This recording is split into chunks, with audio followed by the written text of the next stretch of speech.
त्रिपुरदाह की कथा। ये कथा त्रिपुर नामक 3 नगरों की मायावी मय द्वारा निर्मित वे 3 नगर सोने, चांदी और लोहे के थे, जो आकाश, वायु और पृथ्वी पर अलग अलग भ्रमण करते थे। इन नगरों में रहने वाले तारकाक्ष, कमलाक्ष और विद्युन्माली नामक 3 असुरों का अहंकार इतना बढ़ गया था कि उन्होंने देवताओं को बंदी बना लिया और स्वर्ग पर अपना अधिकार जमा लिया।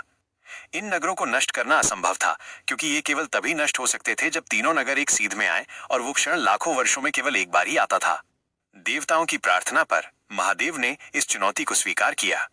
उन्होंने पृथ्वी को अपना रथ बनाया, मेघों को उसका ध्वज बनाया और सूर्य तथा चंद्रमा को उसके पहिए बनाए। ये रथ कोई साधारण नहीं था, ये पूरी सृष्टि का प्रतीक था। ब्रह्मा स्वयं उस रथ के सारथी बने। शिव ने मेरु पर्वत का धनुष बनाया और वासुकी नाग की प्रत्यंचा चढ़ाई। उनका अग्निबाण था विष्णु, और उसकी नोक पर वायु और अग्नि का बल था।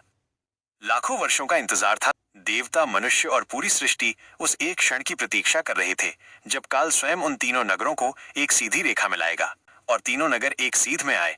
तब शिव ने अपनी असाधारण एकाग्रता और काल की शक्ति से उस बाण का संधान किया। उस बाण ने तीनों नगरों में प्रलय की अग्नि भर दी।